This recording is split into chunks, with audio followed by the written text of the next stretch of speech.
টাঙ্গাইলের সাবেক প্রধানমন্ত্রী শেখ হাসিনা সহ ১৯৩ জনের নামে দায়ের করা আলোচিত মামলাটি দায়েরের মাত্র ৪৮ ঘণ্টার মধ্যেই প্রত্যাহার করা হয়েছে। নির্বাচন নিয়ে বিতর্কিত অভিযোগের ভিত্তিতে দায়ের করা মামলার হঠাৎ প্রত্যাহারে দেখা দিয়েছে নানা প্রশ্ন। এর আগে সোমবার আদালতে মামলাটি করা হয়। ফ্যাশন ব্র্যান্ড মানে আর্ট। ২০২৪ সালের ৭ জানুয়ারির দ্বাদশ জাতীয় সংসদ নির্বাচনকে ভোট চুরি ও ডামি নির্বাচন আখ্যায়িত করে টাঙ্গাইলের ভুয়াপুর আমলি আদালতে মামলা দায়ের করেন কামরুল হাসান নামে এক ব্যক্তি। মামলায় প্রধান আসামি করা হয় সাবেক প্রধানমন্ত্রী শেখ হাসিনাকে। এছাড়াও নির্বাচন কমিশনের কর্মকর্তা সহ মোট ১৯৩ জনকে আসামি করা হয়।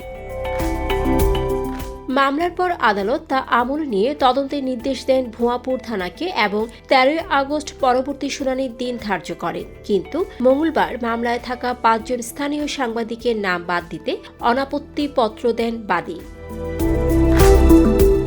বাদী পক্ষের আইনজীবী আবু রায়হান খান জানিয়েছেন, বাদী নিজ ইচ্ছায় মামলা প্রত্যাহার করেছেন এবং মামলার আর কোনো কার্যক্রম চলবে না।